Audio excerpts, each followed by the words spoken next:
Hey guys, YouTuber 100 here. Alright, and now with Survivor Series being this Sunday, I figured as usual I would make a retro review of an old Survivor Series show. Yeah, and I decided that since Survivor Series now is just all about like Raw versus SmackDown, I figured I would go back and I would review the original Raw versus SmackDown Survivor Series, which is not Survivor Series 2016, but Survivor Series 2005. Yeah, yeah, you remember that this had the like Raw versus SmackDown story during the original brand extension. Yeah, this was the first Survivor Series to actually have the Raw versus SmackDown storyline. And it wasn't started in 2016. Has continued on to today.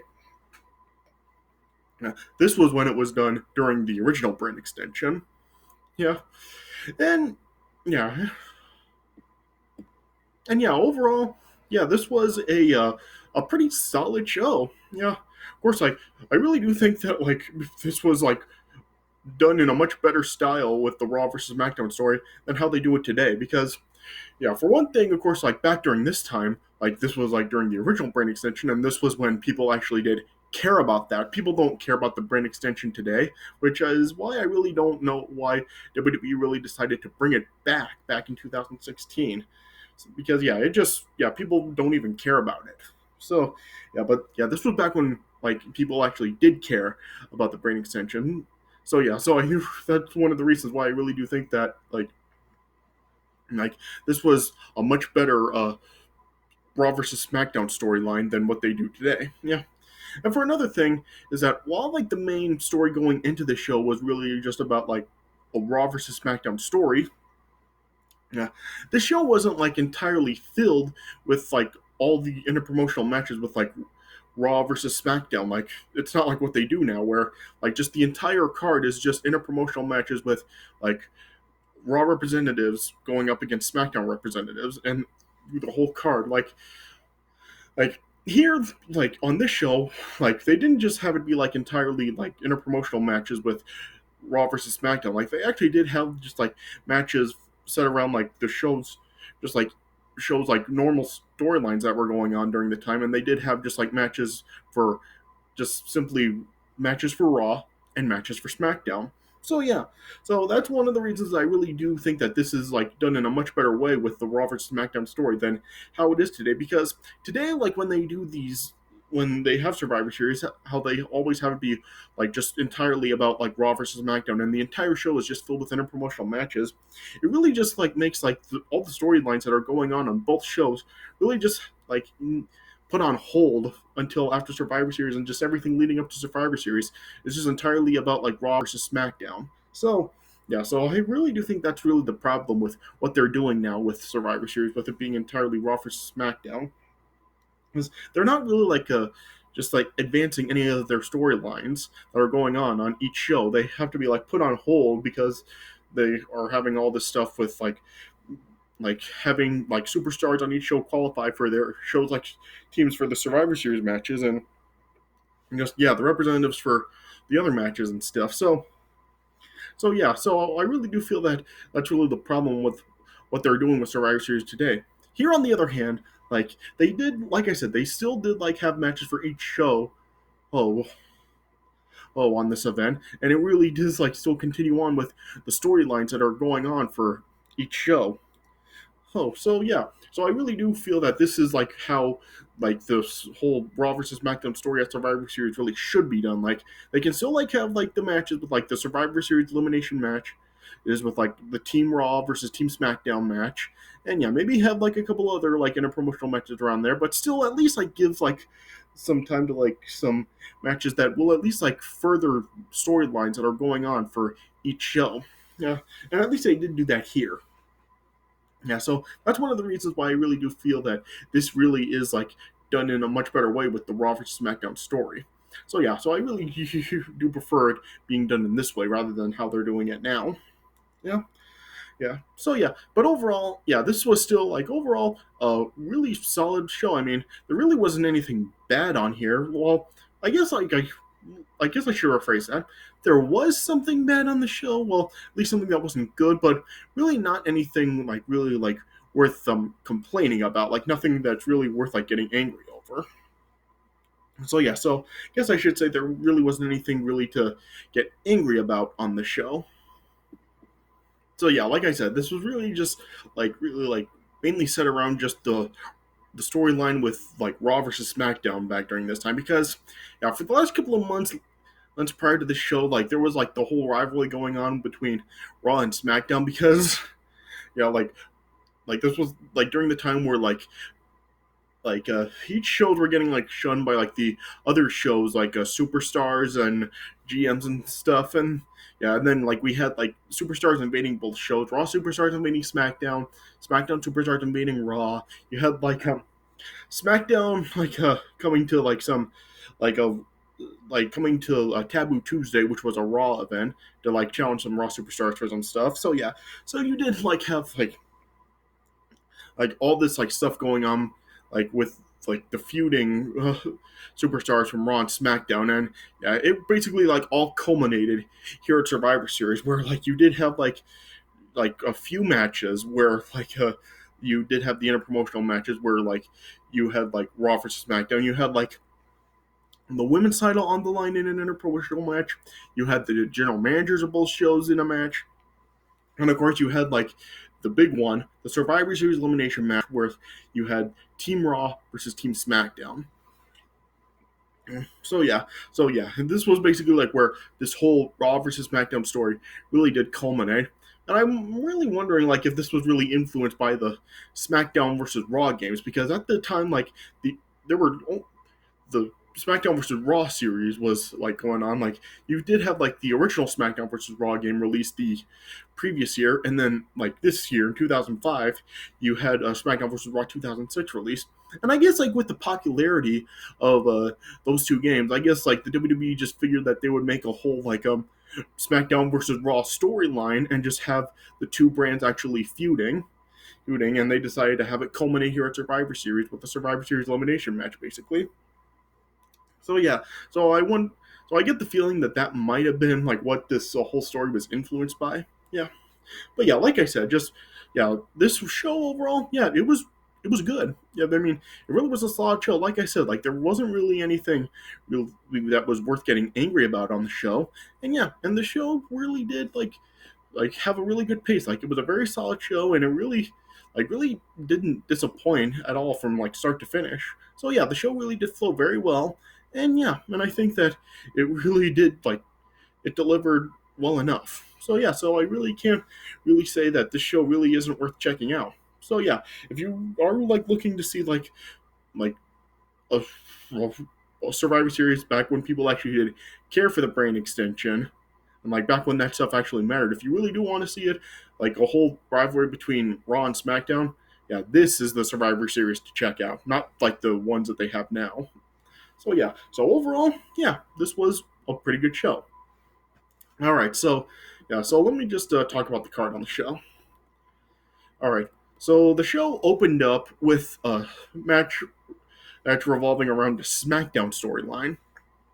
Well, yeah, so yeah, the first match of the night was Booker T versus Chris Benoit, and yeah, and during this time, like this was like on the previous episode of SmackDown, there was like a controversial finish in like a match for the United States title. So yeah, so due to like the controversy surrounding it, the United States title ended up being vacated, and like general manager of SmackDown, Theodore Long, decided that like the United States champion would be decided in a best of seven in series of matches between Booker T and Chris Benoit, and this was the first match of that seven series. So yeah, so this was kind of like calling back to like when these guys had their best of seven series back in 1998 in WCW. So yeah, so a nice callback there, and overall, yeah, this was a pretty good match. Yeah, now now of course like their matches from WCW were definitely like a lot better than the matches they had here. Yeah, I guess like just like with these guys like being like 7 years older, they probably just really like didn't really have like the well, they weren't really like as a able to do like a lot of the stuff that they were able to do before, since like they were like several years older now. So yeah, so I guess like they were just like we're getting into different styles at this time and just weren't really like as physically able to do the stuff that they were did back in those days here. Yeah, but this was still overall a really good match. I mean, it went back and forth between the two of them. Yeah, I mean, it just like yeah, this match like it just was like back and forth between the two. Like some yeah, at certain points like each guy was like gaining an advantage throughout the match. But yeah, and then Chris Benoit was then starting to go up to the top turnbuckle for a suicidal headbutt, but yeah, Charmel, who of course was at ringside with Booker T, was like distracting Chris Benoit, and then Booker T then was trying to go after Benoit, but Benoit was able to fight Booker T off and knock Booker T down to the canvas. And then Chris Benoit then went for the headbutt, but Booker T moved out of the way. And then when Chris Benoit missed the headbutt, then Booker T then went in for the kill. Yeah, Booker T capitalized and then just rolled up Chris Benoit, and as he did, he got had his feet on the ropes, and Booker T was able to pin Chris Benoit. So yeah, Booker T won this match and got the first win in this best of 7 series. And these matches would like continue on for like for the rest of 2005, and yeah, it would like also like lead up like into early 2006. So yeah, these matches would continue on for the next couple of months. Yeah, but overall, yeah, this was like a really good match and a really good way to kick the show off. I would give this match probably 3.5 stars. Yeah. Then next up, then we had our first interpromotional match for the women's championship. It was Trish Stratus from Raw defending against Melina from SmackDown. Yeah, and what I found like really interesting about like these interpromotional matches is that like they really did like really mix it with like Raw and SmackDown announcers, both like ring announcing and the commentary tables, because yeah, like on the show, like of course like you had Jerry the King Lawler, Joey Styles, and Coach as the Raw commentary team, and you had Michael Cole and Taz on the SmackDown commentary team, of course. Yeah. And for like these other promotional matches, you did like have like, well, yeah, for the first two, you did have like a commentator from each show calling the match. Like for this match, you did have a Joey Styles for Raw and Taz for SmackDown. Yeah, and plus for these interpromotional matches, like you of course like had the ring announcers, Lillian Garcia for Raw and Tony Schimmel for SmackDown.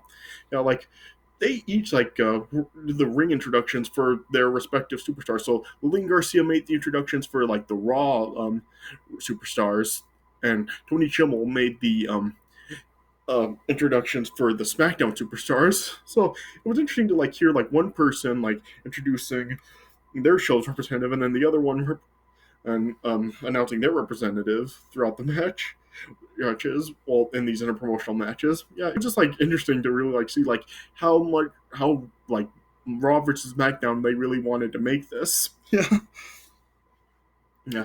But this was overall a decent match. I mean, yeah, Melina really didn't wrestle a whole lot of matches up to this point. So yeah, so this was really like one of the first big matches that she had, and I think that she did a decent job here. Yeah. And yeah, of course, like in this match, like you did have a Eminem in Melina's corner, Mercury and Nitro, and Mickey James was in Trish's corner. Yeah, and early in the match, like in the early parts of the match, of course, you had like Mercury and Nitro trying to get involved in the match. Even like when Trish was like trying to gain the upper hand, like Mercury and Nitro would like try to distract Trish. Yeah. There was one point in the match where like Melina went after Mickey James, and as the referee was distracted by it, trying to break it up, like Mercury Nitro came into the ring and tried to give Trish the snapshot, but yeah, Trish was able to like avoid it, and then the referee then like caught Mercury and Nitro getting involved, and then ejected them from the match and sent them to the back. Yeah, and then Melina and Trish like continued to battle for a few more minutes, and then eventually, as a like a Melina like was trying to like go after Trish as Trish was like on the ring apron. Mickey James was able to like pull Trish out of the way, and then yeah, Trish then was able to like hit a diving bulldog on Melina, which looked like kind of like a modified Stratus faction because yeah, Trish like was like on the top turnbuckle and delivered the bulldog, so it kind of did look like a modified Stratus faction. Yeah, but yeah, that allowed Trish then to pin Melina and get the win. So Trish retained the women's title. So yeah, so overall this match was decent enough. Like yeah, like I said, since like Melina really didn't wrestle like a whole lot of matches up to this point, yeah, I think that she did overall a pretty decent job in the match. So yeah, so I would probably give this match around like 2.25. Yeah, yeah. And then next up, then we had Triple H versus Ric Flair in a last man standing match. So yeah, this was of course like one of the big storylines for Raw heading into the show because yeah, of course like Triple H had recently like turned on Ric Flair here at this point. Yeah. Gosh, I mean, yeah, and just like in just a little over a year, Triple H turned on all three of his Evolution comrades. Yeah, yeah. So yeah, Triple H like just yeah he turned on Ric Flair and yeah, and it just became like a very bloody, brutal rivalry between these two. Like they face each other in a cage match at Taboo Tuesday, and just yeah, everything that they had been like, yeah, they just been like just battling with each other up to this point. Yeah, and so yeah, here they had a last man standing match.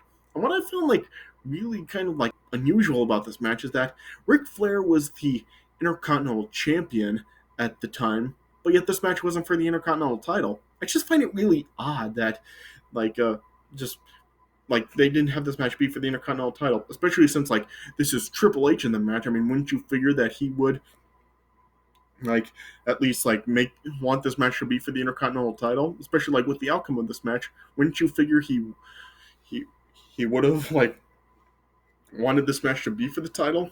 Yeah, but yeah, for whatever reason they didn't have it be for the title. Yeah, and yeah, this was overall a pretty good match too. Yeah, yeah. I mean, it was just this was a very brutal match. Like you did have like a lot of weapons used in this match. You had like this like steel chairs here's using the match, and there was of course the sledgehammer. At one point, like a Triple H like got a screwdriver the from the ring, and he actually was like stabbing Ric Flair with the sledgehammer. I mean with the screwdriver. Yeah. Gosh, and yeah, that was just like pretty brutal. Like you really don't see like screwdrivers being used as weapons a lot in the WWE. So yeah, just very unusual choice of weapon there. Yeah. And of course, like in this match, like Ric Flair was just a bloody wreck. I mean, yeah, it's Ric Flair we're talking about, so of course, like he's got to bleed like a motherfucker. Yeah, and yeah, and they were just beating each other down, like pretty much beating each other to a bloody pulp. Yeah, Triple H was like using the steel steps on Ric Flair in the match. Yeah, at one point, like Triple H was trying to pedigree Ric Flair through one of the announce tables, but Ric Flair was able to reverse it and backdrop Triple H through the Spanish announce table. So, yeah, just despite the fact that you had like three announce tables there, still the Spanish announce table has to be the one to get destroyed. Oh man, yeah, and yeah, and it just really did go back and forth. It was like a very brutal match, yeah. And then towards the end, I think that this is kind of like where it got to be like a little bit of overkill and not very believable because yeah, Ric Flair was like getting like just like beaten down a whole lot. Like Ric Flair like survived three pedigrees in a row. Like I mean, really? Like yeah, just I really think that was like very overkill and not very believable, especially considering Ric Flair's age. So yeah, so yeah, I think that that was kind of like overkill. And then finally, Triple H nailed Ric Flair with a sledgehammer, and then yeah, then that's when Ric Flair like was just incapacitated and couldn't get up by the count of 10. So yeah, so Triple H ended up winning this match. So yeah, so that ending was like kind of overkill with Ric Flair like surviving like three pedigrees in a row and everything. It just Like, I mean, does it really sound believable that a 50-something-year-old guy would survive 3 of those? So, yeah. So I think that's kind of overkill. But the rest of the match overall, yeah, it was still pretty good. Though I do think that they did have like some better matches, like their match at Taboo Tuesday and such. So yeah, but this was still overall a pretty good match. I would give this probably 3.5 stars. Yeah. And then next up, then we had the WWE Championship on the line with John Cena defending against Kurt Angle. And yeah, and of course, like this was like during the time where like Kurt Angle was pretty much just like kissing up to Eric Bischoff, just like saying that he wanted his way and all this stuff. Like, you know, this was like during the time where like they Eric Bischoff was like censoring the "you suck" chants. Like during Kurt Angle's entrance, like when the fans said "you suck," Eric Bischoff would just like censor it with bleeps. Which really doesn't make sense because I mean, can't they still hear it in the actual arena? So I really don't see like what the point really was of censoring the "you suck" chant when you could still hear it in the arena. So yeah, and this was also during the time where like Kurt Angle like was having like his own personal referee who was Daivari. So yeah, Daivari was the special guest referee in the match. Yeah. And this match overall, it was pretty good. I mean, once again, like these guys have had like better matches with each other, such as like their match at No Mercy 2003, and yeah, some other matches that they've had better ones. But yeah, this was still overall good. Yeah, in this match, like it was pretty much like Daivari just like really just pretty much trying to help Kurt Angle win because like whenever like John Cena would like have the upper hand, and when he like tried to go for like covers on Kurt Angle, Daivari just like wouldn't count. Yeah. Then at one point, like as Kurt Angle like had John Cena in a like in the ankle lock, Cena like got to the ropes, but Daivari kicked Cena's arm away from the ropes. So yeah, Daivari was just like being like a very yeah, he was just like being very biased and not calling it down the middle, just like really just helping Kurt Angle. Yeah. And then eventually John Cena just ended up slapping Daivari, and Daivari was about to disqualify John Cena, but Kurt Angle stopped him because, yeah, of course, like Kurt Angle couldn't win the title by disqualification. Yeah, and then then Kurt Angle then like ended up like getting knocked into Daivari or by John Cena, and then Daivari like just got knocked out outside of the ring. Yeah. And then with Daivari out, then like another referee then came down to officiate the match.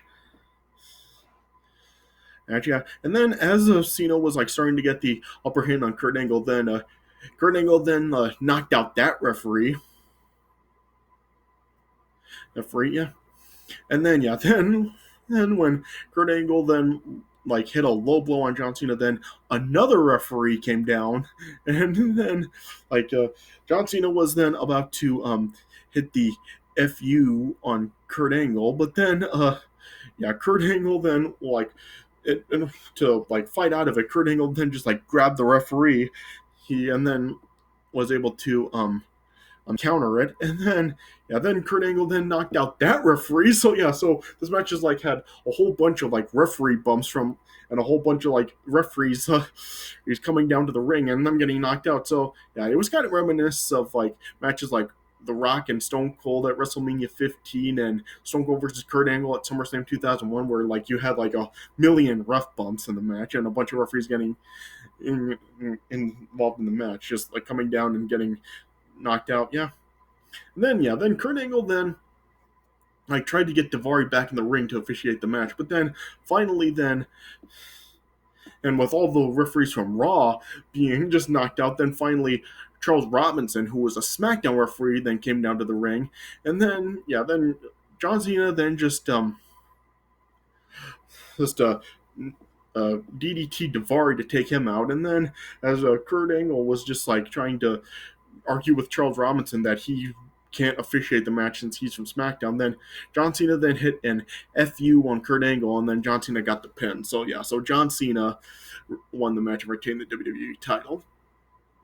So yeah, so Yeah, so overall, the match was good, though. Yeah, it's not really like the best match they've had, and kind of like a little bit of overkill with like all the ref bumps and everything. But yeah, it was still a good match. So I would probably give this match like a 3.25.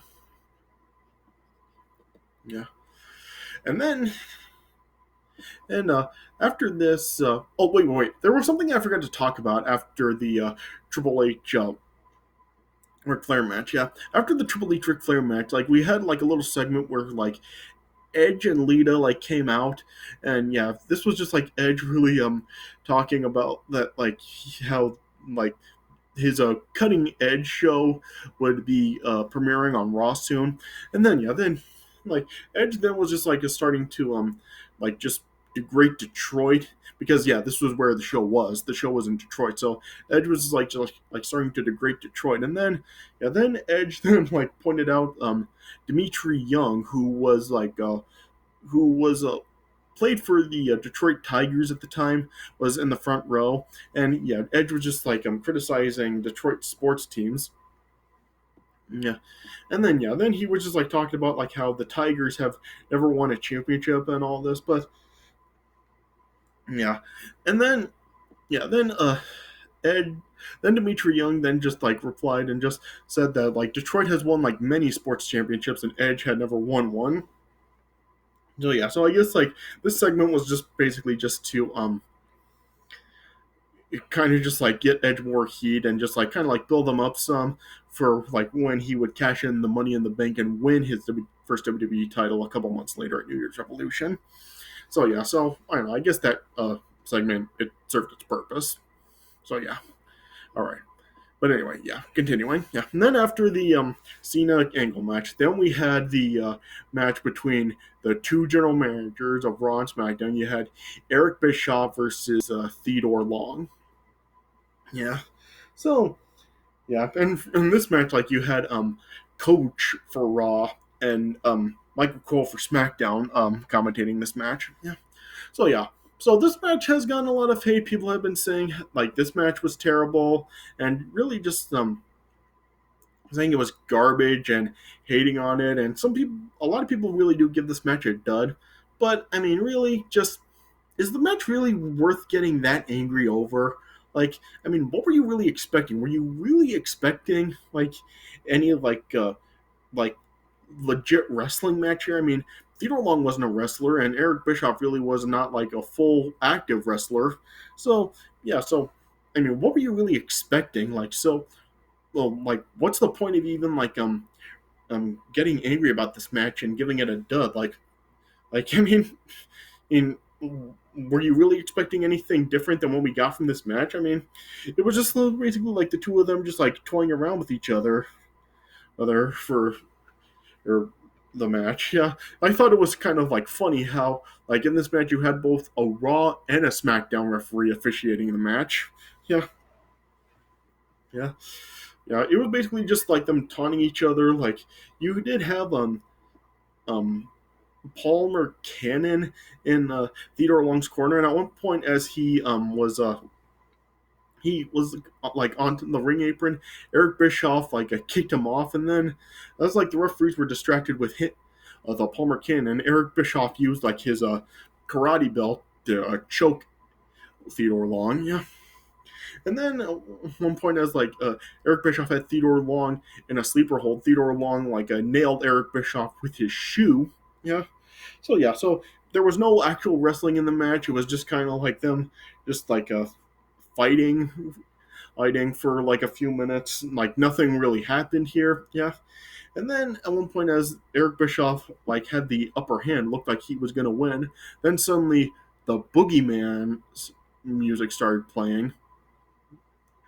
And then as Eric Bischoff sent the referees out of the ring up the ramp to stop him, then the Boogeyman then appeared behind Eric Bischoff and then nailed Eric Bischoff with a pump handle slam, and then that allowed Theodore Long to cover Eric Bischoff and pin him to win the match. So yeah, so Theodore Long won the match. Yeah.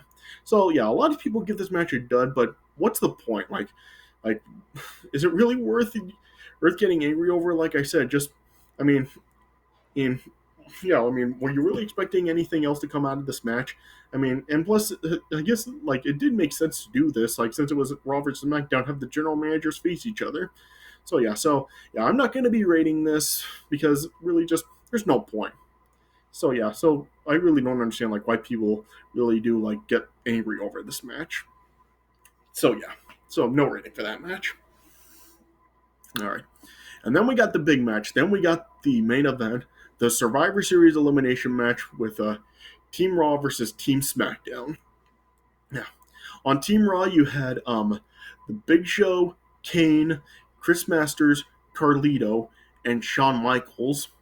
And on Team SmackDown, you had Batista, JBL, Bobby Lashley, Rey Mysterio, and Randy Orton. So overall, this match was pretty good. I mean, yeah, I guess like they did do a good job with like balancing out both of the teams because yeah, it was a nice place where well yeah, it was kind of like a nice where like you did kind of like have a mixture between like a mix of veterans as well as like young talent in the match because yeah, you did have like some veterans in the match like Shawn Michaels, Big Show, Kane, and JBL, depending on which you think, and also like like some guys that were like at least like treated like as main eventers during the time. Like of course like Batista was the world heavyweight champion at the time, and Randy Orton, and even like Rey Mysterio, part of the SmackDown Six. Yeah, yeah. While on the other hand, you did have like some relatively uh, new talent that were like the younger newcomers in the company at the time with like Lashley, Chris Masters, and Carlito. So yeah, a good mix of like veterans and young talent here. Though yeah, my gripe with the match is I feel that the teams on in these in this match were like kind of lopsided because SmackDown overall did have like a pretty good team with like guys that really did like seem like some of the big names on um, SmackDown at the time with Batista, Rey Mysterio, JBL. Well, like yeah, because like I said before, like JBL really wasn't like good, but he was still like a one of the big names on SmackDown at the time. Yeah, Randy Orton, and yeah, and Lashley. Lashley was a newcomer at the time, but yeah, he was still like considered like a big deal on SmackDown during this time. Yeah. Well, so yeah, SmackDown's team was overall like good, but Raw's team I felt was like kind of a little bit weak because like pretty much the only big name on the team you had was Shawn Michaels. Like Big Show and Kane at the time, like I guess like it did kind of make sense to like have them on this team because they were the World Tag Team Champions at the time, and since like they were like the like two big guys and kind of like veterans, I guess it did make sense to kind of like have them on the team. But Carlito and Chris Masters, I don't know, just could they really match up against SmackDown? And like what like were they really the right ones to really like put on Team Raw, especially like when Team Raw really didn't like have really that really pretty much only had like one actual big main event name in the match. Like yeah, I think that this was like kind of the problem with like Raw at the time because like I well I guess I shouldn't really say a problem, but yeah, I guess like this was kind of like the drawback to like having like guys like Triple H, John Cena, and Kurt Angle like have matches on the show because yeah, due to that like they couldn't be on the team. Yeah, yeah, but I mean, couldn't you have had like Edge be on the Raw team in this match? Yeah, and also this was like a few months after Chris Jericho had left, so yeah, so I guess I can kind of like see why they put Carlito and Chris Masters on the team because there was like kind of a lack in big names on Raw that were at least eligible for the match or were able to be in the match. So yeah, so I guess I can kind of see, but still, when you look at it, like just the teams do seem like kind of lopsided for the match. Yeah, but anyway, yeah, getting back to yeah this match itself, yeah, the match overall was pretty good. I mean, it wasn't like among really like the best Survivor Series elimination matches of all time. But yeah, it was still overall a really good match. Yeah, you had like a really good teamwork from both teams throughout the match. Like in this match, you actually did have like like all five of King, Joey Styles, Coach, Taz, and Michael Cole commentating this match. Yeah, yeah. For a lot of this match, like they weren't really like actually calling the match. They were pretty much just like arguing about like their respective shows being better than the other one. Yeah, yeah, yeah. But yeah, you did have like some really good teamwork with both teams throughout the match. Yeah, like really did. I thought it was good that like despite the fact that this really wasn't really like this was like both teams were like mixtures of heels and faces. They did at least like have good teamwork throughout the entire match. Yeah, and like I said, you had like just some really good teamwork as the match started. Yeah, Lashley was the first one eliminated after as Lashley and Shawn Michaels were going at it. As like like you did have the guys that were on the apron kind of like giving cheap blows to their opponents. Yeah, and at one point then Kane just chokeslammed Lashley as Kane was like on the apron, and then that allowed Shawn Michaels to pin Lashley. So yeah, Lashley was the first one eliminated in the match. Yeah, and then Batista in this match he like had his back and shoulder bandaged up pretty hard after like the beatdowns he had taken from Kane and Big Show throughout the show in the weeks leading up to the show. Yeah. Then, but yeah, then Batista was getting beaten down by Kane, but then eventually then as the teams were fighting it out with each other, then Rey Mysterio then hit a 619 onto Kane, and then Batista hit a spine buster on him, and then that got Kane eliminated. Yeah. Yeah, but then as King got eliminated, as the two teams were still fighting with each other, then as Kane was still in the ring, Kane and Big Show delivered a double chokeslam to Batista, and then that allowed the Big Show to eliminate Rey Mysterio. Yeah, yeah, and then yeah, then with Rey Mysterio, JBL, and Randy Orton, and being the three survivors left behind, to get rid of Big Show, they just delivered a whole bunch of finishers to him. I think Rey Mysterio hit two RKO. I mean, hit two 619s on the Big Show. JBL delivered two or three clothesline from Hells on Big Show, and Randy Orton I think hit a couple RKOs. So yeah, they just were giving a whole bunch of finishers to the Big Show. Yeah. Yeah, and then eventually Rey Mysterio then hit a sealed senton on the Big Show, and then Rey Mysterio then was able to pin the Big Show. So then that eliminated the Big Show from the match. Yeah.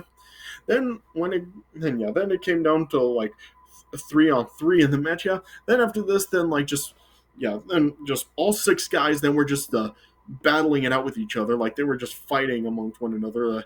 JBL was fighting with Shawn Michaels on the outside of the ring, and then Chris Masters I think was fighting with I forgot who Chris Masters and Carlito were fighting with between Big Show, I mean Randy Orton and Rey Mysterio. I forgot who they were fighting with, but yeah, during all this commotion, Shawn Michaels then just got I think JBL hit a clothesline from Hell on Shawn Michaels outside of the ring, just incapacitating Shawn Michaels. So Shawn Michaels was just laying on the outside, motionless. Yeah, yeah, yeah. And then as Carlito and Chris Masters were fighting with JBL, Randy Orton, and Rey Mysterio. Eventually, Carlito got eliminated by JBL after a clothesline from Hell. Well, yeah, and then eventually Rey Mysterio was then able to eliminate Chris Masters after a 619 and dropping the dime on Chris Masters. So yeah, So Chris Masters ended up getting eliminated right there too. So then, this is where it was then kind of like feeling like reminiscent to the Team Austin versus Team Bischoff match at Survivor Series 2003, 2 years earlier. Because this was once again Shawn Michaels was now in a 3-on-1 situation against JBL, Rey Mysterio, and Randy Orton. So